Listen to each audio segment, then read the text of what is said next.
नमस्कार दोस्तों, स्वागत है आप सभी का हमारे YouTube channel BR live classes में। इसमें हम लोग आज कक्षा 6 के गणित का चैप्टर नंबर 2, चैप्टर का नाम है पूर्ण संख्याएं। तो पूर्ण संख्याएं, इसके पहले था प्राकृतिक संख्याएं, यानी 1 से गिने जाने वाली गिनती में अनंत तक की सभी संख्याओं को प्राकृतिक संख्याएं कहते हैं। और यह है पूर्ण संख्याएं, जिसके साथ जीरो भी क्या होता है कि सम्मिलित होता है, यानी कि जीरो भी इसके साथ सम्मिलित होकर के यह पूर्ण संख्याएं बनती हैं। इसमें हम लोग पढ़ेंगे पूर्ण संख्याएं। उसके बाद हम लोग पढ़ेंगे दूसरा टॉपिक कि संख्या रेखा पर पूर्ण संख्याओं का प्रदर्शन, कि संख्या रेखा पर पूर्ण संख्याओं को किस प्रकार से प्रदर्शित करते हैं। उसके बाद से हम लोग पढ़ेंगे क्रमागत पूर्ण संख्याएं, यानी एक पूर्ण संख्या के बाद दूसरी पूर्ण संख्या क्या आएगी। उसके बाद हम लोग पढ़ेंगे पूर्ण संख्याओं पर संक्रियाएं, यानी कि उसमें कैसे उसको हम लोग जोड़ेंगे, कैसे घटाएंगे। और उसके बाद से पढ़ेंगे हम लोग उसका गुणधर्म, मतलब क्या क्या उसका गुणधर्म होता है। तो संक्रियाएं और गुणधर्म, इन सभी चीज़ों के बारे में हम लोग इसमें जानेंगे। तो चलिए शुरू करते हैं हम लोग प्रश्नावली 2A। तो प्रश्नावली 2A है, और प्रश्नावली 2A का जो कि पहला सवाल यहाँ पे है, प्रश्नावली 2A। प्रश्नावली 2A का जो है कि पहला सवाल यहाँ पे, तो इसमें हम लोग हल लिख लेते हैं। तो इसका हल यानी कह रहा है कि सबसे छोटी पूर्ण संख्या बताइए। तो सबसे छोटी पूर्ण संख्या यानी पूर्ण संख्याएं शुरू कहाँ से होती हैं?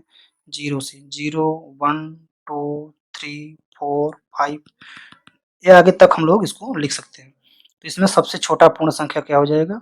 0। ठीक है, तो 0 ही इसका आंसर हो जाएगा। ठीक, आगे बढ़ते हैं क्वेश्चन नंबर 2। तो क्वेश्चन नंबर 2 कह रहा है कि संख्या रेखा पर निम्नलिखित पूर्ण संख्याओं को क्या कीजिए? प्रदर्शित कीजिए। तो इसका हम लोग हल लिखेंगे, और हल में एक हम लोग बनाएंगे संख्या रेखा, और संख्या रेखा बना करके हम लोग उसमें इन संख्याओं को प्रदर्शित करेंगे। तो एक संख्या रेखा बना लेते हैं, यह हो गया संख्या रेखा। इस पर हम लोग दोनों तरफ एरो लगा लेंगे, और इसमें जो है कि इसमें इसको हम लोग डिवाइड कर लेंगे समान भागों में। ठीक, तो जहाँ तक इसमें कहा है वहीं तक हम इसमें दर्शाएंगे। तो पहले 0, 1, 2, 3, 4, 5 और 6, और एक और बनाएंगे 7। तो इस प्रकार से हम लोग इसको संख्या रेखा पर दर्शा सकते हैं। ठीक है, तो यह हो गया प्रश्न नंबर 2 का हल। आगे बढ़ते हैं क्वेश्चन नंबर 3। तो यहाँ पर है क्वेश्चन नंबर 3। क्वेश्चन नंबर 3 कह रहा है कि 3 क्रमागत पूर्ण संख्याओं में पहली और तीसरी संख्या का योगफल 28 है, यानी कि 28 है। तो संख्याएं वो ज्ञात कीजिए। तो हल लिखेंगे हम। हल में कहा जा रहा है कि पहली, यानी कि पहली संख्या के बाद होगा क्या? दूसरी, दूसरी संख्या, और दूसरी संख्या के बाद क्या होगा? तीसरी, तीसरी संख्या। तो इसमें कहा गया है कि पहली संख्या और तीसरी संख्या का जो योग होगा वह 28 होगा। तो इसमें हम लोग कौन कौन सी संख्याएं ले सकते हैं? तो हम लोग जानते हैं कि अगर हम 13 और 15 अगर आपस में हम लोग जोड़ते हैं तो वह 28 होगा। तो इसके बीच में दूसरी संख्या क्या होनी चाहिए? 14, यानी कि हमारा आंसर होगा 13, 14 और 15। ठीक है, यह जो है कि 3 क्रमागत पूर्ण संख्याएं हैं। ठीक है, आगे बढ़ते हैं क्वेश्चन नंबर 4। क्वेश्चन नंबर 4 कह रहा है कि 3 क्रमागत पूर्ण संख्याओं में मध्य की संख्या 39 यानी कि 39 होना चाहिए। तो तीनों संख्याओं को ज्ञात कीजिए। ठीक है, तो हम लोग देख सकते हैं ना कि पहली, उसके बाद संख्या रहेगा क्या? दूसरी, और उसके बाद संख्या रहेगा क्या? तीसरी। तो इसमें कहा गया है कि जो मध्य की संख्या यानी कि जो दूसरी संख्या है वह 39 होगा। तो इसके ऊपर हम लोग लिख सकते हैं 38, इसके बाद लिख सकते हैं हम लोग 40, यानी कि संख्याएं होंगी 38, 39 और 40। ठीक है, तो यह हो जाएंगी 3 क्रमागत पूर्ण संख्याएं जिनके मध्य में 39 है। आगे बढ़ते हैं क्वेश्चन नंबर 5। तो क्वेश्चन नंबर 5 कह रहा है प्राकृतिक संख्याओं के समूह में किस संख्या के सम्मिलित कर लेने पर वह पूर्ण संख्या का समूह बन जाता है, यानी कि सम्मिलित कर लेने पर वह पूर्ण संख्या बनता है। यानी कि जब तक 0 को सम्मिलित नहीं करते हैं, तब तक वह पूर्ण संख्या नहीं बनता है, तो वह संख्या है 0, ठीक है? यानी 0 को सम्मिलित करने से वह पूर्ण संख्या बन जाता है, ठीक है?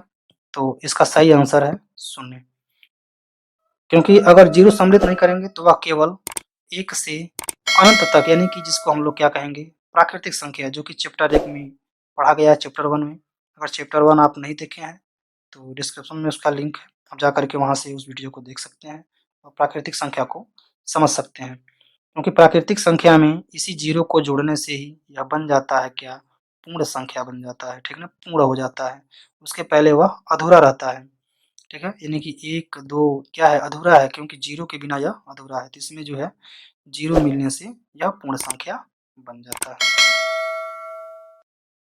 तो देखते हैं अभ्यास 2B। तो अभ्यास 2B है यह। तो इसमें शुरू करते हैं प्रश्न नंबर 1।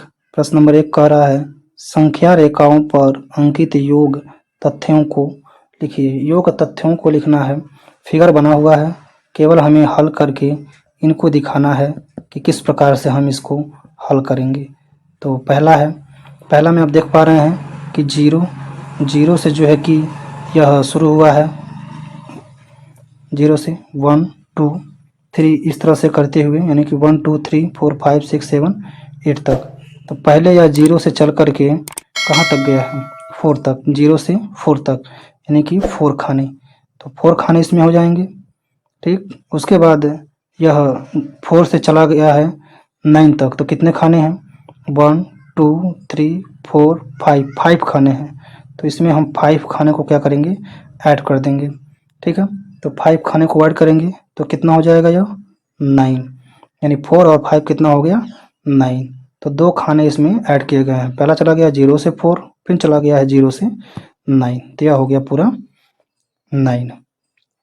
उसी तरह से दूसरा में है, तो दूसरा में क्या है, तो दूसरा में हम देखेंगे, तो दूसरा में यहाँ देख पा रहे हैं कि पहले चला गया है 0 से लेकर के 5 तक, तो 5 खाने यह हो गए, और उसके बाद चला गया है 5 से 11 तक। तो खाने गिन लेते हैं, 1 2 3 4 5 6 खाने हैं।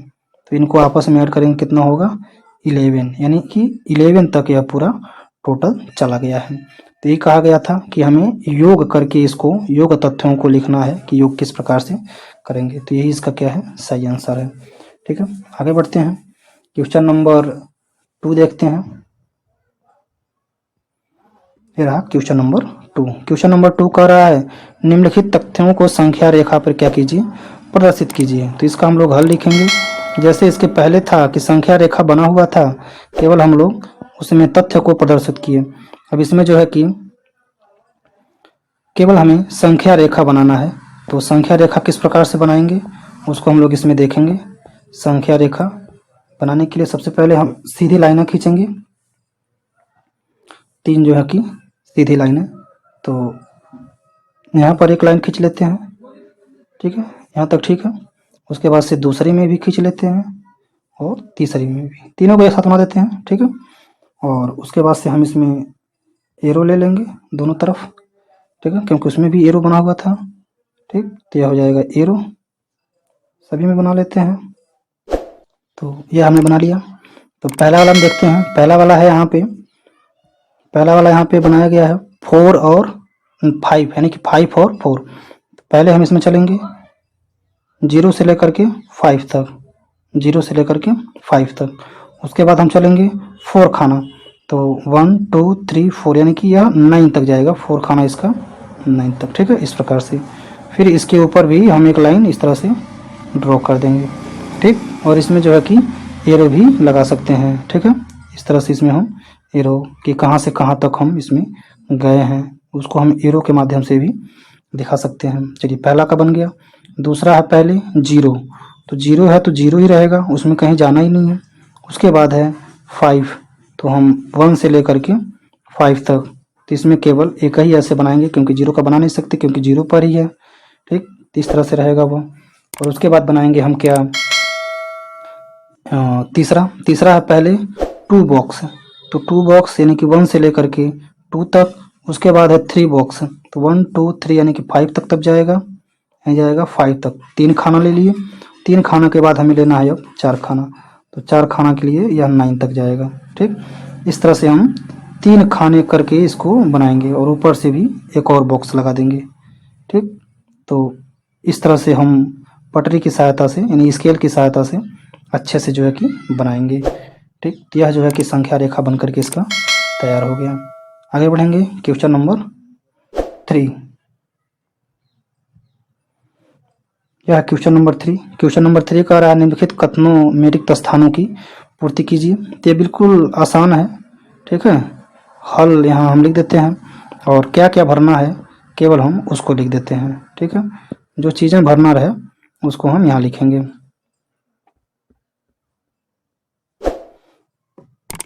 चलिए, पहला में देख पा रहे हैं हम नंबर 1 में कि 3 4 5 लिखा हुआ है और बीच में है इक्वल, तो इधर भी 3 4 5 लिखा हुआ है और 7 8 9 नहीं लिखा हुआ है, तो इसमें हम क्या भरेंगे 7 8 और 9, 889 जो है कि इसमें हम भर देंगे। उसके बाद से हम दूसरा में जो है कि 2 8 8 9 में 0 हमें प्लस करना है, तो 0 प्लस करने पर कोई परिवर्तन नहीं होगा, वही आएगा 2 8 8 9, 2 8 8 9 आएगा। ठीक ना, यानी कि 2889। उसके बाद से तीसरा में है बीच में यहाँ पे भी बराबर लगा हुआ है, तो देख लेते हैं कौन कौन सी चीज़ें इधर है। तो 2 3 4 इसमें नहीं है, 4 5 6 है यहाँ पे, और 7 8 9 तो 7 8 9 भी है, यानी यही वाला अंक जो है कि नहीं है, तो वही हम क्या भरेंगे उसमें भरेंगे, यानी कि 2 3 4 उसमें नहीं था तो वह हम इसमें भर देंगे। तो इन्हीं चीज़ों को हमें क्या करना है उसमें भरना है। ठीक है, आगे बढ़ते हैं क्वेश्चन नंबर 4। क्वेश्चन नंबर 4 कह रहा है कि पूर्ण संख्याओं के लिए घटाने की संक्रिया क्रम विनिमय नहीं है, तो 3 विभिन्न युग्म लेकर के इसकी जांच कीजिए। ठीक है, तो हमें इसमें जांच करना है क्योंकि पूर्ण संख्या के लिए घटाने की संक्रिया जो है वह क्रम विनिमय नहीं होती है, मतलब उसके क्रम को हम चेंज नहीं कर सकते, क्योंकि क्रम को चेंज करने पे वह की गलती हो जाएगा। जैसे हमें जांच करना है घटाने के क्रम को क्रम विनिमय का मतलब होता है क्रम चेंज कर देना।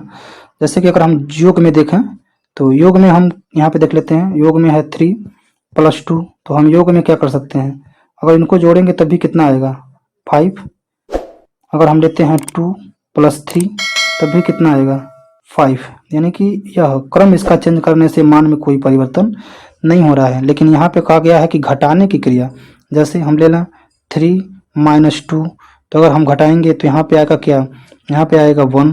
ठीक, लेकिन अगर हम लोग ले लें इसको उल्टा कर दें 2 - 3, क्रम चेंज कर दें, तो क्रम चेंज करने से देख रहे हैं कि -1, यानी कि दोनों के मान में क्या आ गया परिवर्तन आ गया, दोनों का मान भिन्न भिन्न आ गया, अलग अलग आ गया। तो 3 विभिन्न युग्म लेकर के, तो एक युग्म यह हो गया और दूसरा कोई युग्म ले लेते हैं। ठीक है, नंबर 1 कर देते हैं इसको और इसको नंबर 2 कर देते हैं। ठीक है, रोमन अंक में कर लेते हैं इसको, इसमें हम ले लेते हैं 5 - 4, या और कुछ ले लेते हैं 5 - 3, तो देखेंगे कि यहाँ पे 2 बचेगा। अगर यहाँ पे करें 3 - 5 तो देखेंगे कि -2 बचेगा। ठीक, तीसरा युग्म ले लेते हैं एक और कोई, तो किसी को भी लेंगे हम, तो 8 और -5 ले लेते हैं, तो देख रहे हैं कि 3 बच रहा है, और 5 - 8 लेंगे तो देखेंगे कि -3 बचेगा। तो यह 3 युग्म लेकर के इन संक्रियाओं को किया गया है, जिसमें हम यह देख पा रहे हैं कि जोड़ में यानी कि जोड़ के टाइम पे तो बदलने में कोई परिवर्तन नहीं हो रहा है, लेकिन जैसे ही हम माइनस पे जाएंगे तो उसमें बदलने में, उसके मान में, उसके हल में तुरंत परिवर्तन आ जा रहा है। यानी यह अभ्यास समाप्त है। तो थैंक यू।